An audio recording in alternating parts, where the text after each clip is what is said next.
What if the safest place for your money was secretly the reason you never became wealthy? Because today we are putting a bank account and an index fund through a 20-year wealth test. And the final result is so shocking that most people never see it coming. Meet Jack and Billy, same age, same income, same savings, same starting point. Both earn $55,000 a year and both have $50,000 saved. The only difference is what they decide to do with that money. Jack chooses safety and puts every dollar into a savings account.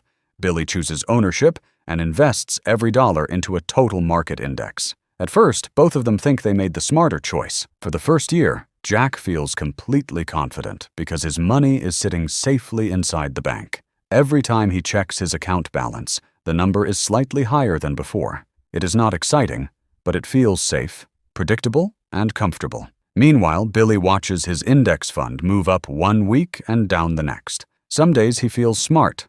Other days, he wonders if he made a mistake. But neither Jack nor Billy understands what is really happening beneath the surface. Because the real battle is not between safety and risk. The real battle is between growth and inflation. Inflation is invisible, which is exactly why most people underestimate it. Nobody wakes up and notices that their money lost a little purchasing power overnight. But year after year, that small loss becomes a massive difference. $100 today does not buy what it bought 20 years ago, and that is where Jack's problem quietly begins. Meanwhile, Billy owns tiny pieces of thousands of businesses around the world. He does not own one company. He owns parts of almost all of them. Every time those businesses grow, Billy's wealth grows with them. 5 years pass, and Jack still feels like he made the smarter choice.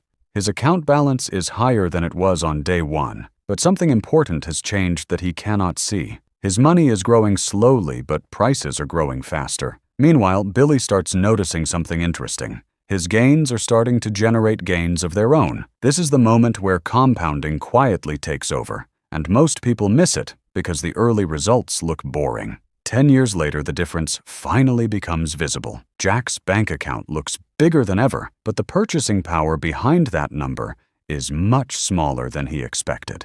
Meanwhile, Billy's portfolio has grown far beyond his original investment. Now the gains are creating more gains than Billy's original contributions. This is where compounding changes from a theory into reality. The scary part is that Jack still thinks he is doing fine, because most people measure wealth using account balances instead of purchasing power. 15 years pass, and the gap starts becoming impossible to ignore. Jack's money is still sitting safely in the bank, but the world around him has become dramatically more expensive. The house he wanted costs more. Food costs more. Everything costs more. Meanwhile, Billy's wealth has entered a completely different phase. His money is now working harder than he is. The growth from previous years is generating even larger growth today. This is why the richest investors care so much about time. Finally, 20 years pass and the wealth test comes to an end. For years, Jack believed he was protecting his future.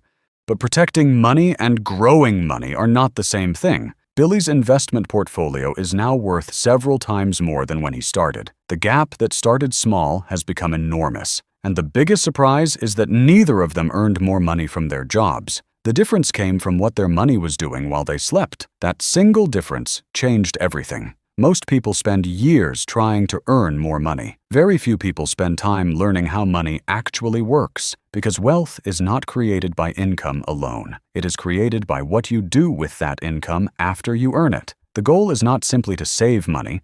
The goal is to make money grow faster than inflation. That lesson can change an entire financial future, and it starts with a single decision. A decision that looks small today, but becomes massive over decades, because time rewards patience more than talent. The people who understand this early gain a powerful advantage, not because they work harder, but because their money works longer. And that simple idea separates savers from investors. Jack protected money, Billy multiplied money, and over 20 years, that difference changed everything. The lesson is not that banks are bad. The lesson is that money needs a job, because money that works for you can change your future forever.